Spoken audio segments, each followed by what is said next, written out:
This is the Lighting Fires podcast, supported by Henley Business School. Having the point in a week or a month to then force yourself to not be involved in the everyday today, then gives you an opportunity to create space for new thoughts, new suggestions, collaboration, whatever it might be. Without that, you're just going to be on this endless cycle and loop of working really hard, being really busy, doing your best to get everything nailed. But it's relentless. It's never a point where you don't ever get there. Hello and welcome to the Lighting Fires podcast. It is a chilly, breezy day, as you might be able to hear, and I've been listening back to my latest interview, which is with Alex Weller of Above Digital. And he has been building companies and developing brands since the early 90s, from PepsiCo to S Club 7, and fantastic work on niche brands too. And we talk about how he has continuously transformed the businesses that he has worked in and their USP. And I think that's interesting. As a business owner myself, it's true that you need to continually evolve and respond to what people want from you. We talk about figuring out the most important things in your business, having simple measures to keep you focused and sane as a business owner, and the importance of creating space for ideas and opportunities to come.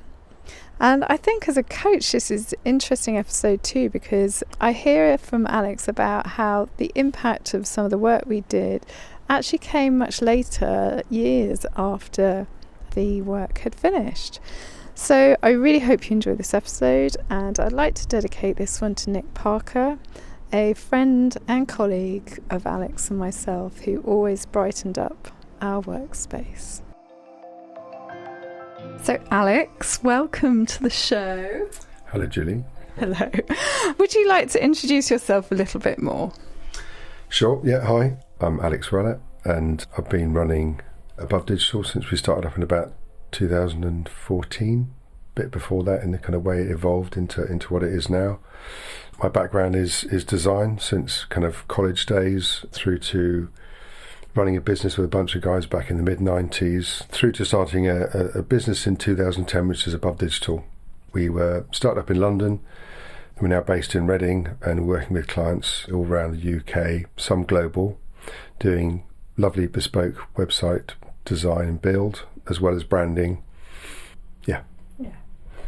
So Alex, we first met, I think, at the start of 2019.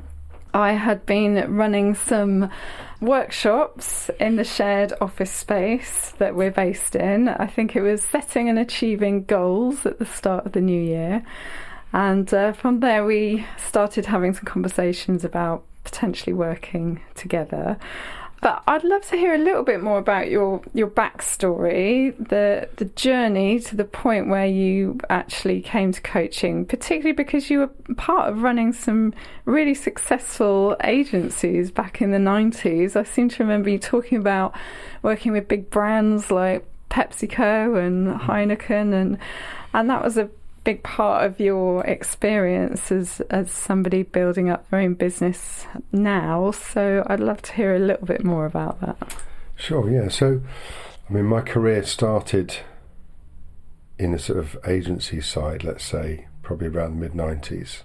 So originally, going right the way back, I worked for a distribution company in Maidenhead that sold videographic hardware software, which I used to demonstrate. And good thing about that was I get to meet every design agency across the UK and loads in Europe, demonstrating all the kind of kit and equipment, until one day a guy called Mark Bennett said, come and join us. So I did, and there were probably 5 people in 94, and we had an amazing journey. That was an amazing journey. And that finished around 2010 when we successfully sold the business. But that was a 16-year journey for me, from 5 to 95 plus people. And not only seeing a business evolve and grow, I mean, I wasn't the founder, but as the creative and then creative director, creative partner, and then later on managing the business for a couple of years post-sale, which was interesting. It was an amazing journey. And we started off in the music industry for Universal Music, RCA, Arista, Island Records, BMG, for all the artist sites. So everything from the Eurythmics onwards, Natalie Imbruglia, Westlife, Yeah. 5, Another Level, all that, all those. We did all the enhanced CD-ROMs first, then all the websites, and that led into loads of other clients that were connected to the music industry. A company called Music Innovations, and Robert Dodds and 19 Management looked after all the artists like S Club 7, so we did like 5 S Club 7 websites. Oh, I'm loving that. They look after S Club 7. They looked after the Beckhams eventually. Loads of sites, everything, CD-ROMs and all the websites. So that led then to connections with PepsiCo, and that was Pepsi Chart, Pepsi.co.uk, Pepsi Max, and all the PepsiCo brands. So Walker's Crisps, Tropicana, and on. So all those sorts of brands for years, and that led to then Carlsberg, Naturist Museum. We did BMW.co.uk, etc. So that was an amazing journey. And that kind of made us understand a lot about brands as well as web design and build as it evolved. But in those days, they were £200,000-300,000 websites. Nowadays, it's completely different. So I've taken that learning. And then you went into business with your brother after that, is that right? Yeah, so we sold the business. I wasn't founder, so I was obviously, a shareholder with another chap. Had some time out. Family of 5, busy, so got back into the game. Initially did a year or so on my own, just going back to what I love doing, not having a plan. I mean, so back in the day, also the difference nowadays is we work till 1 o'clock in the morning, midnight, 2 in the morning, day after day, week after, sometimes months, through the nights. It was the Wild West, I'd describe it. And there wasn't a handbook, nothing online, no forums. Even the software and hardware all evolved and developed as we went along. So I had a couple of years out, started doing web design and build because this is what I enjoyed doing. Joined my brother as he set up an agency in London, which is now hugely successful. Okay. So WMA. But after 2 years of that, and that's from me going from living in London, driving out to Newbury where we were based, to then living in Henley and driving into London. That was just the opposite of what I wanted to do at that time. Especially with a family of Living in Henley, we've got a lovely home just right in town. It's beautiful. And my goal, I didn't have goal. My goal was not to have a goal specifically. My brother was on a really clear mission, and I think after a couple of years working together in London, which was amazing, it just became clear to me my path wasn't the path he wanted. So we kind of just pulled back out into our separate things. So I started Above Digital and continued via that vein. Gradually took it out of London to Reading to be closer to home. All those life decisions you make, so you're not travelling to London, staying in the back of some other car for hours every day. And he's got amazing things with WMA, taking over the world, amazing America, and he's in New York and LA and other countries. He's had an amazing plan, which he articulated and has delivered. Yeah. And I didn't want a plan because it just meant I had to then work to the plan very specifically. And I can't say that's a particularly good move, but it's just what I had to do at the time. So when we met, it was good because that then brought me back into rethinking what were the longer term objective goals of the next year, 5 years, 10 years. Because sometimes you don't want to think that far ahead. Yeah. Or you've got enough challenges currently, today, tomorrow, the month after, to worry about what you think you might be doing in 3 years. What's the point? Yeah. And there is point, but obviously that isn't always evident. So but sitting down with you, as you then got a little bit of time to sort of then pull back and start to think and reflect and plan, which was a good exercise.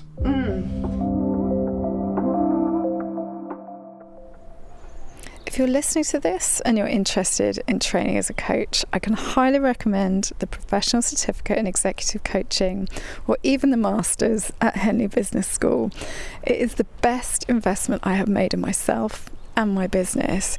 The course is led by research, so it has academic rigour, and the tools and techniques you learn are highly practical.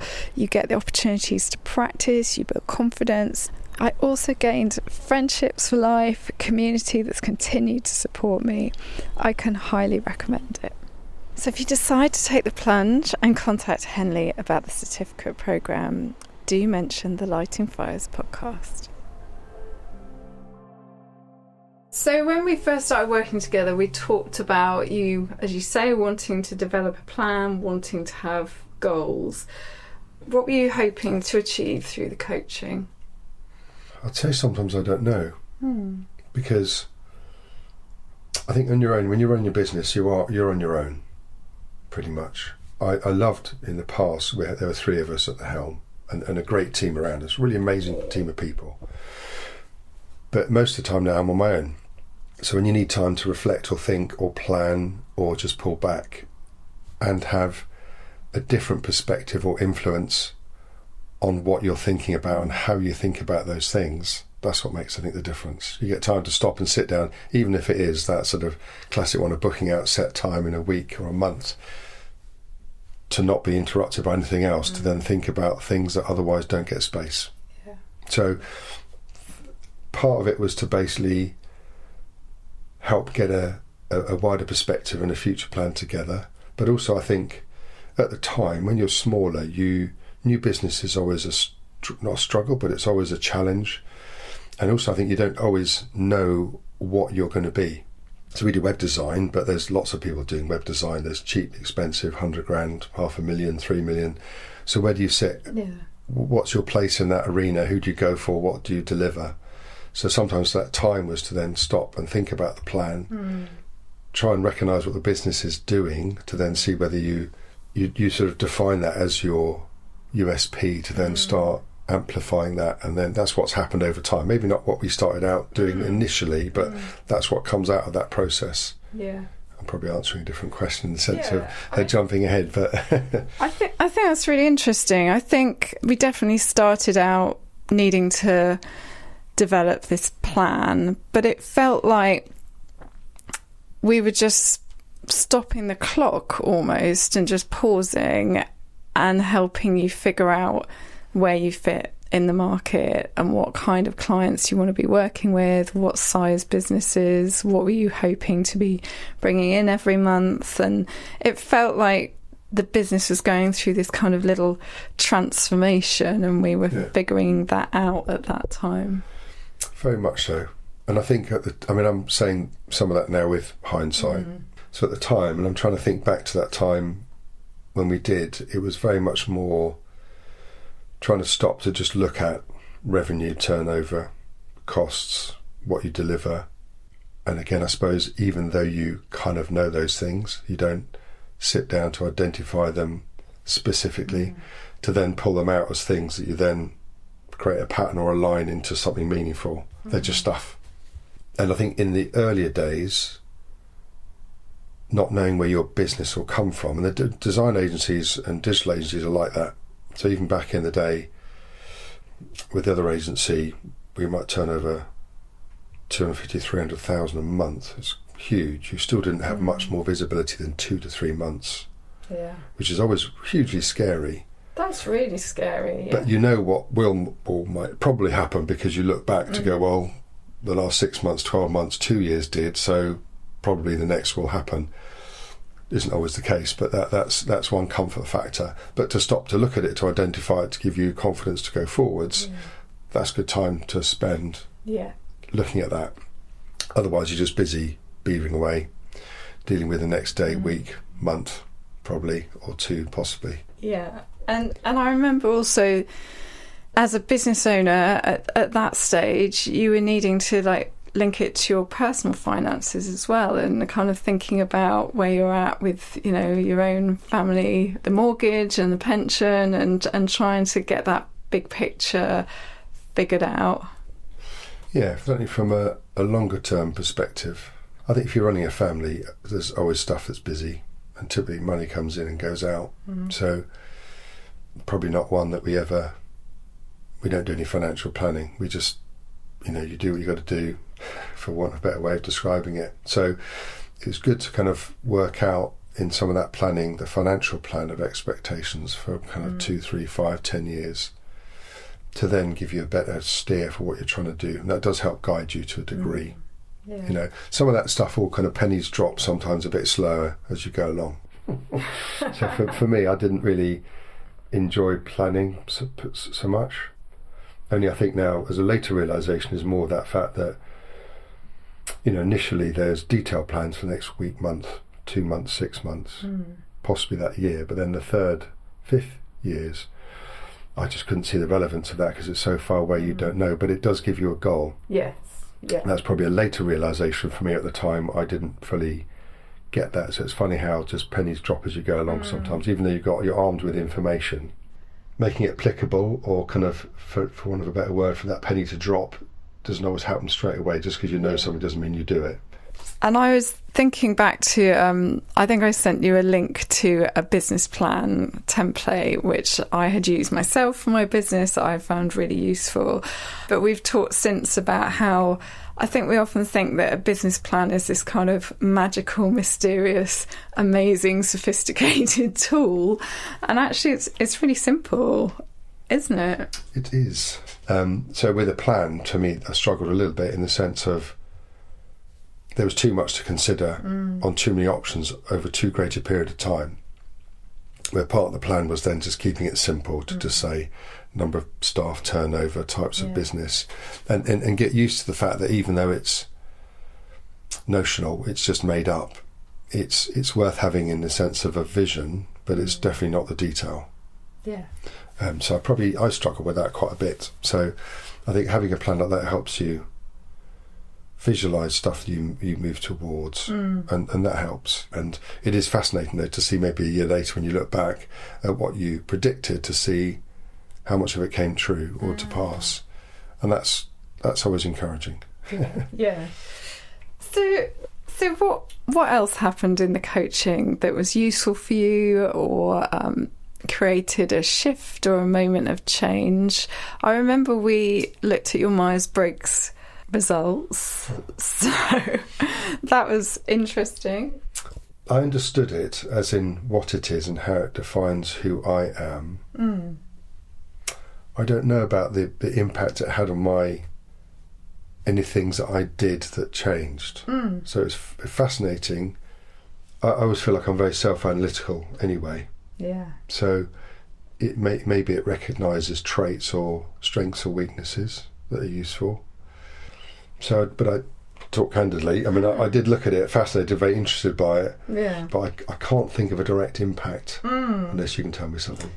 So, I could share my perspective, coach, if you're interested. So, I think the most significant thing for me about doing your Myers-Briggs, and I have to say, Myers-Briggs is not a perfect tool, and there are so many other useful tools out there that it's just one lens, right? And some people find it really helpful, some people not so much.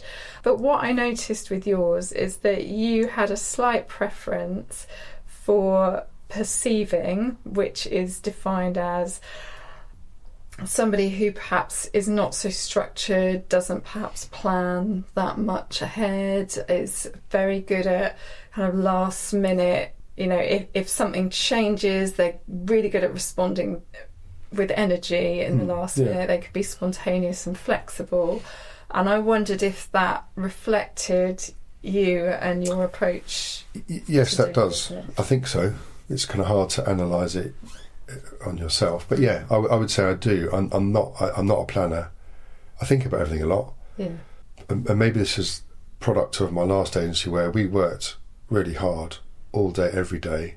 And at the end, when you're running a business as managing director of 90 people, you spend your whole days in meetings, so your entire day was 9 to 10, 10 to 11. You didn't have the luxury in those days of having 45 minutes with a 15-minute break and some downtime. It was just back to back till 6, 7 o'clock in the evening, and then you might breathe. So to me, having a plan was just horrible. Whether that fits my type or not, that's certainly the way it happened. Okay. Whether by my design or just because there was a lot of stuff going on. So I've always definitely preferred to run things in a slightly more, not ad hoc, but like you said, in a less planned way. So it does fit my type. And I'm quite comfortable, I think, normally where we can be on one route, and if something comes in left field to change, I'll stop and then change and go left field straight away. It doesn't bother me. So that does fit. Okay. So that is, I think, I did enjoy the exercise. But again, you've still got to then be able to analyse that, extract the outcome, and then decide what that will do. You know, planning, I'm still not a big planner. Yeah. And I still struggle with any planning beyond today, the next week, and then top level the next month. Because the deadlines are always typically end of the month will be chasing invoices in, it'll be payroll, it'll be all those sorts of things. So it'll be more immediate. There's always in my head a bit of everything.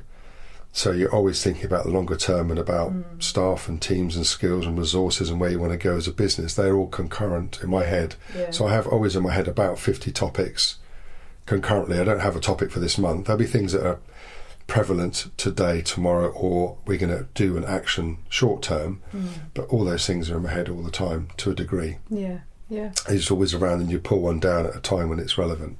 So, but that's interesting. Yeah, and I do remember you getting a little bit frustrated with yourself sometimes that you weren't creating the plan or doing the plan, but actually it felt to me that, as you say, it was all going on in your head still. Just because you might not have put it all on paper didn't mean that you weren't moving. True, and that might be down to your different types of people, as in, if we sat down and discussed something, normally it's a thought that's come across my brow.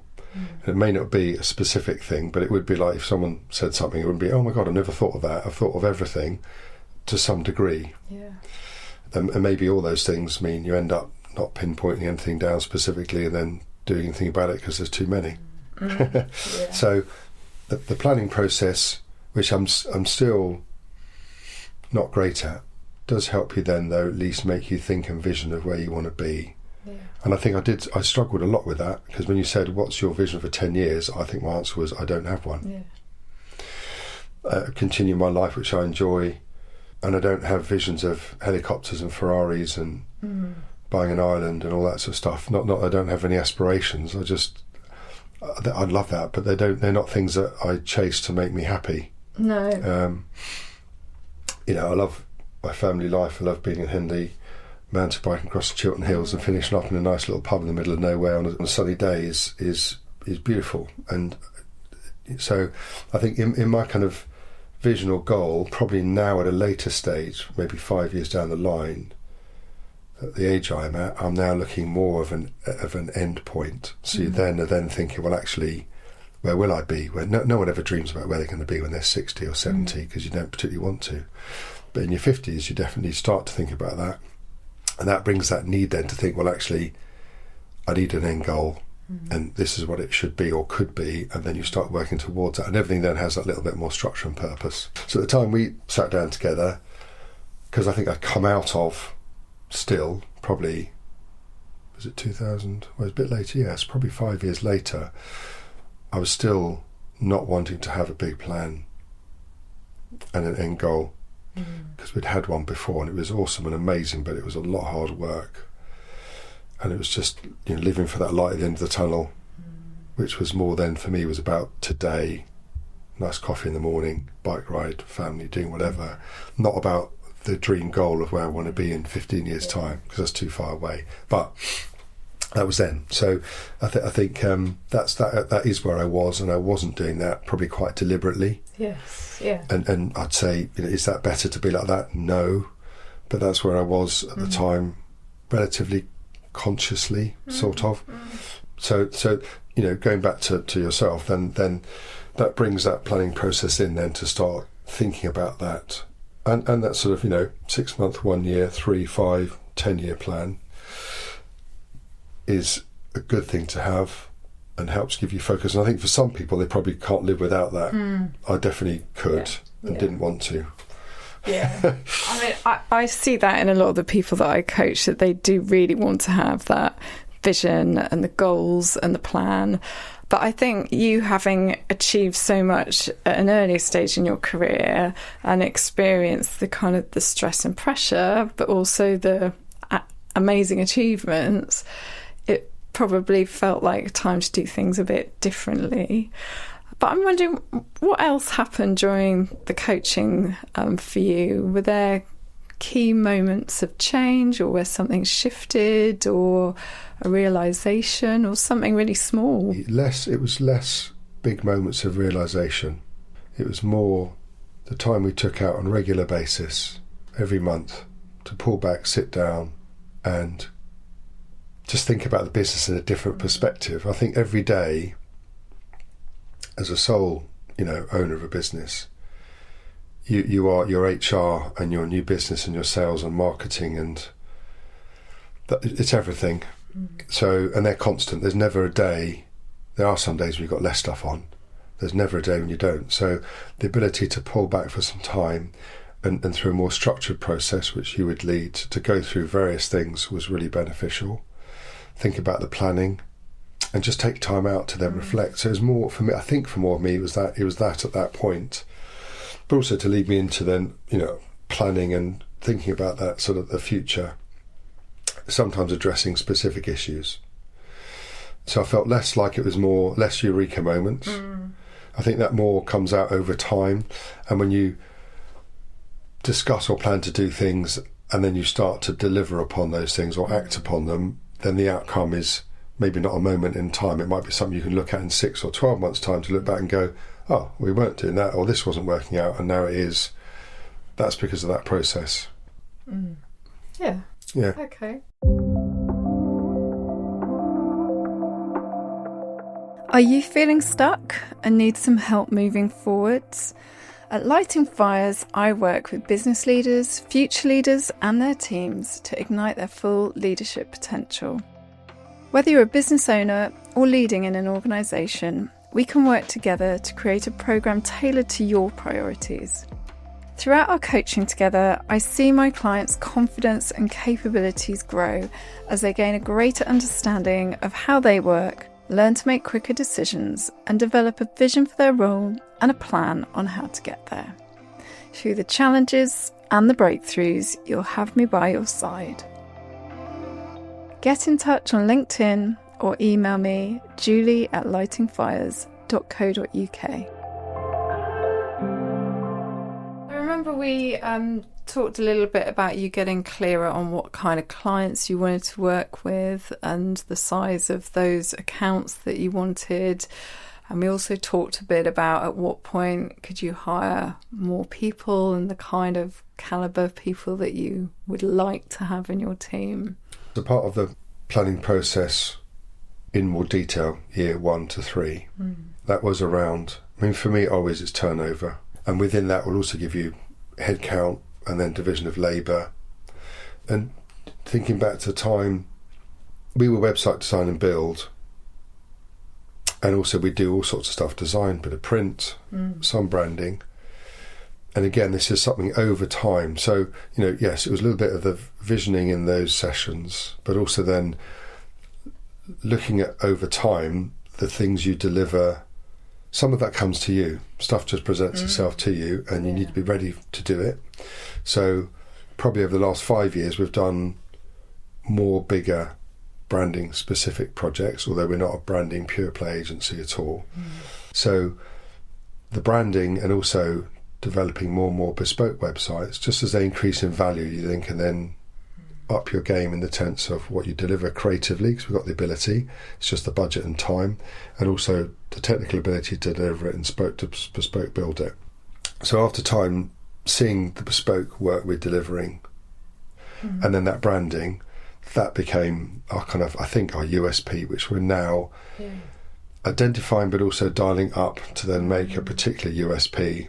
So we do try and focus on that and then amplify it more in our language on the site, in any kind of social stuff we do, LinkedIn, and that that was kind of part of that process. Originally trying to look at the work we did, the type of clients, but also then probably in the day we'd have just had a broader net as to what we might do, because if someone turned up doing something else, and just as a trade, we did loads of startups. Loads and loads of startups. In the last 4 or 5 years, there have been a lot less. I can't remember why that. I can't tell you why that now within the market, but everybody would just jump in a cafe and take their dog with them and get a laptop and start drinking lattes or whatever, and be an entrepreneur. It was during lockdown, wasn't it, that we were doing some of our coaching work together, and a lot of entrepreneurs or new entrepreneurs. Can you remember where that was pre? It was, yeah. But then lockdown amplified that, because I feel like it started before lockdown, but lockdown did amplify that. Yeah, you're right. So going back to the planning, that that was part of that process of visioning what you would like to be doing more of, the type of clients, the size. But that is, I struggle slightly with that always, in the sense that it's, to me, also pie in the sky. Yeah, so it is pie in the sky, which I feel very uncomfortable about, because it's like, who knows? And you don't know. You can have a goal and vision and all the rest of it, but stuff will happen that you expect hopefully it's what you want. It might not be. But again, being able to adapt and move quickly with it. So you see new opportunities come along and think, well, that could be an opportunity. So we thought originally, years ago in London, we do a lot more social media support for clients, but that didn't work out. Just wasn't really commercially viable for people to be spending a certain amount each month. And for example, most businesses, even though Instagram at the time was really popular, I've seen very little business come through for anyone of our client type, not for some, fashion brands or eyewear brands or mountain biking kit. I buy stuff I've seen only through Instagram, as an example. I'm too old for TikTok and all that. I'm not having any more channels. To me, I'd rather have less.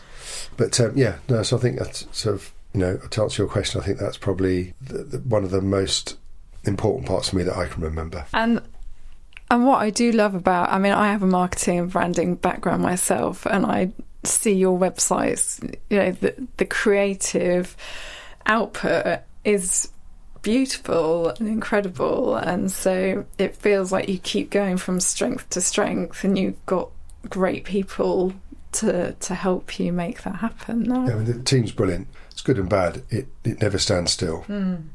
So by 31 years almost now, it's great and interesting and exciting because it's never the same year on year. And then the tiring thing is it's never the same year on year.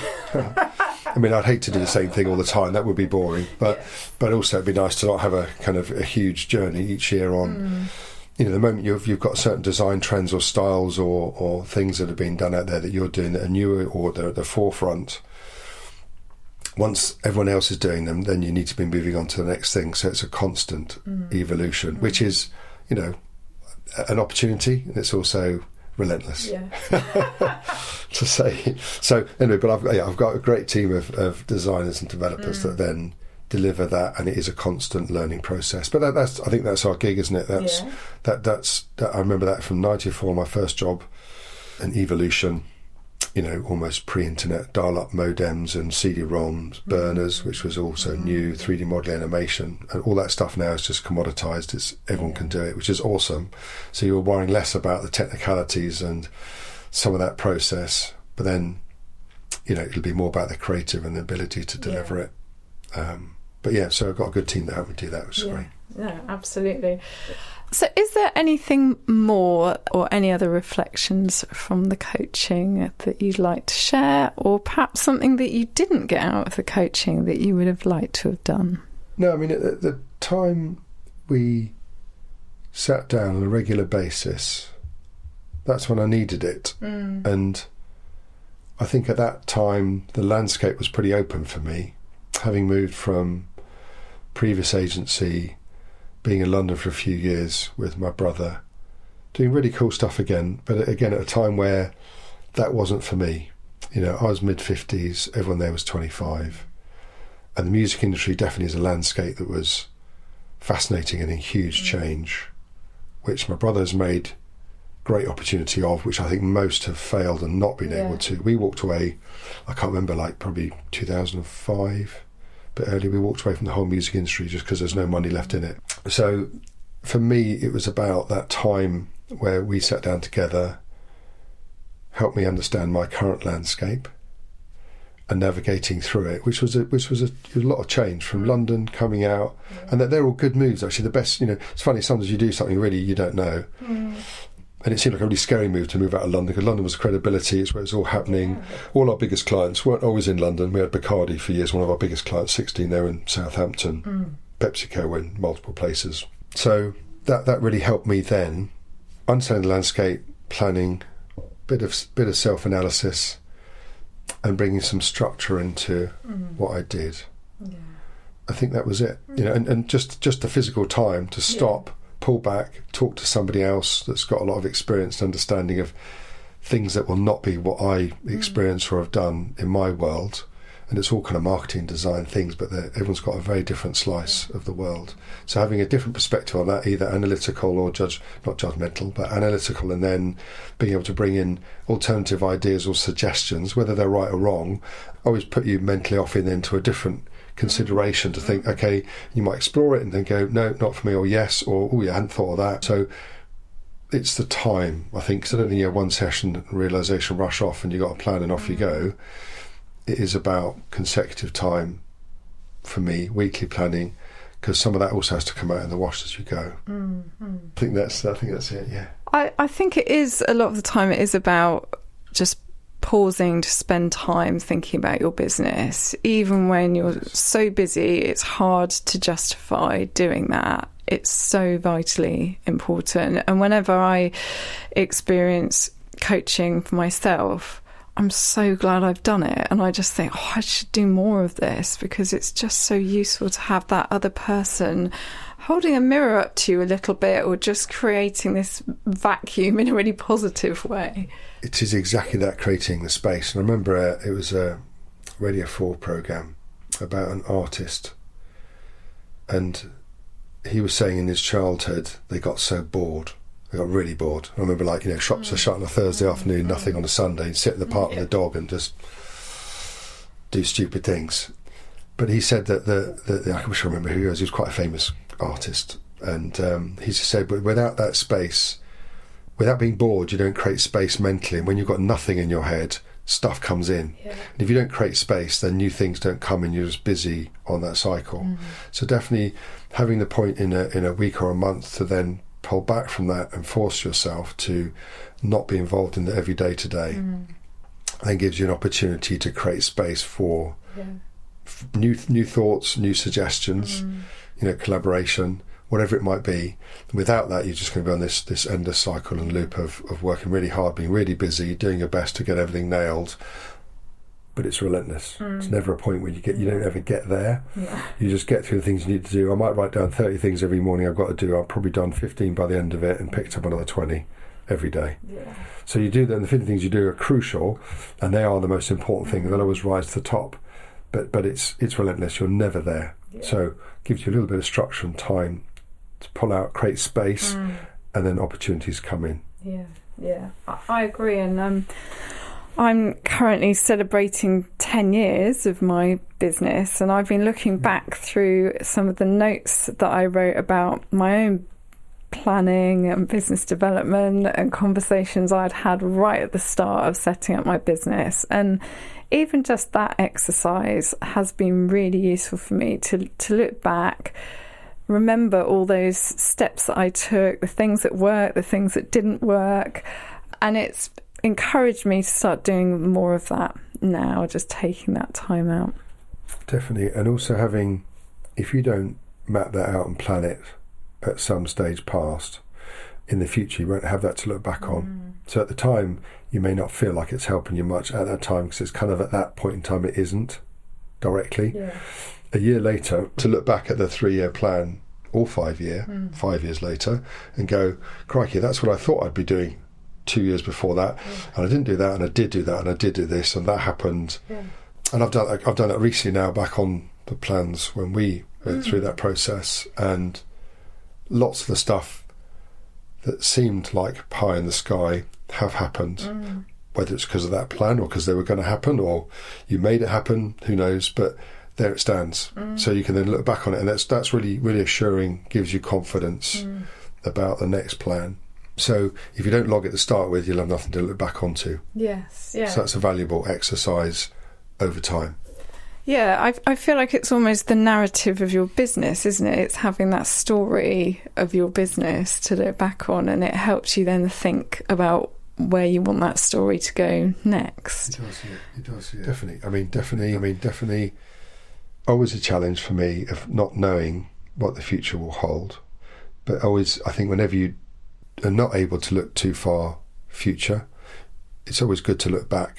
And I know everyone I know that runs businesses I've talked to uses that, because you can look back to see what's happened as evidence for how you go forwards. And it's probably your best confirmation of an outcome, because you do not know it is pie in the sky.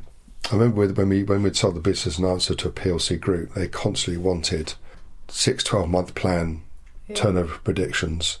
And I remember saying, I can't tell you this. And they're like, give me a figure. And I remember saying, I can make a figure up. And they'd say, don't make a figure up. I want a figure. And I'm like, I can't give you a figure. I can tell you 3 months.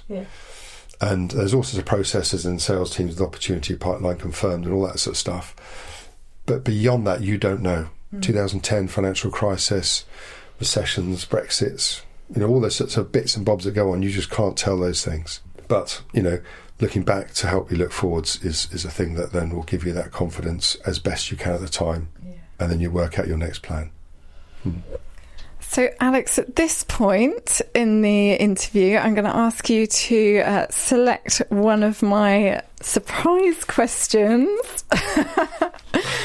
Okay. No. I know you don't like surprises too much, do you? No.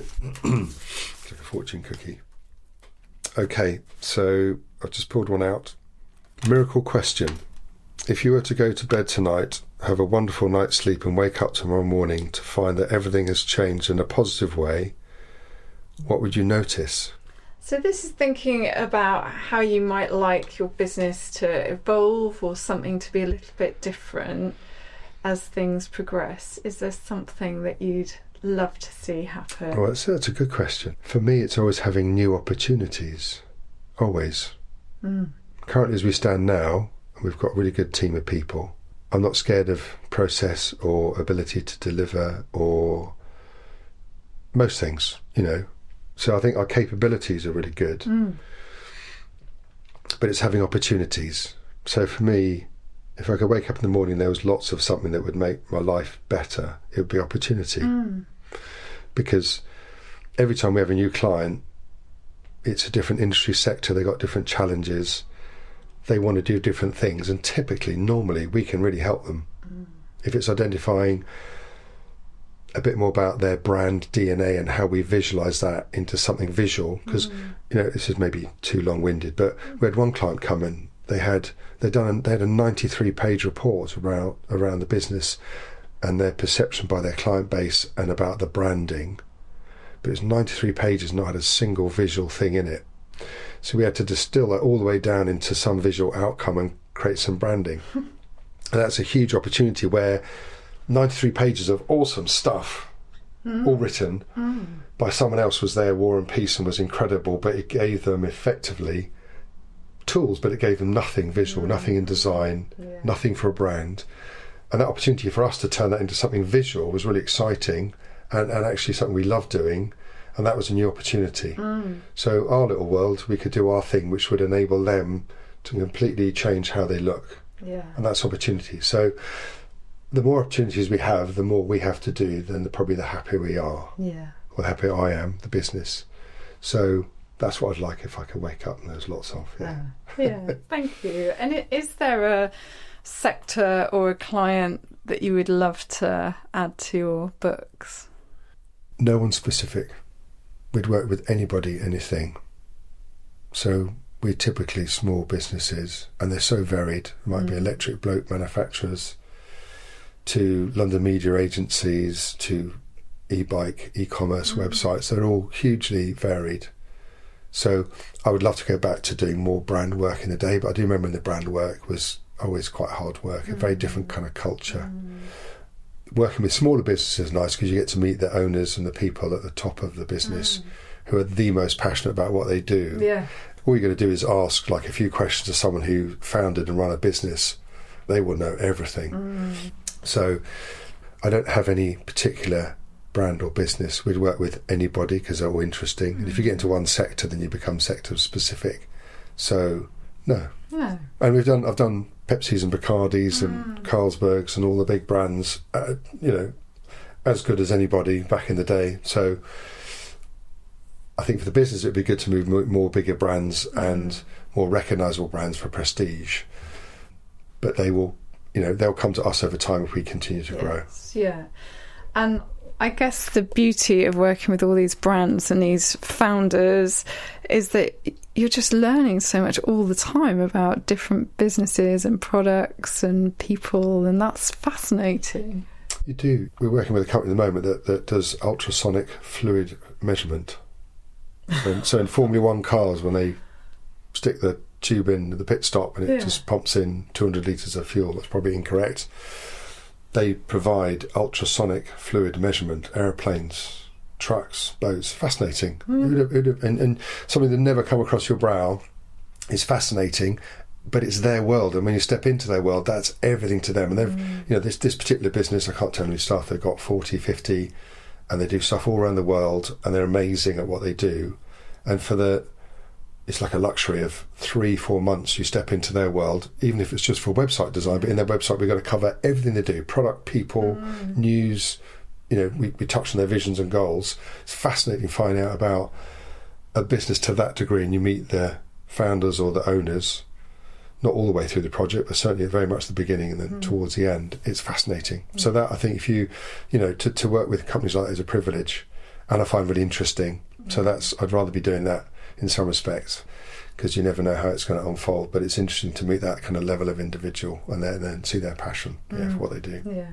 So, Alex, as we come to the end of the interview, is there anything more that you'd like to share? Oh, no, I think that's it. 9 o'clock in the morning. My head is full. Starting to move into the day ahead, which is ever fast looming. I think we've had a very thorough examination of the coaching work and your business and how it's developed. I've really enjoyed this conversation, so thank you, Alex. Likewise, no, thank you.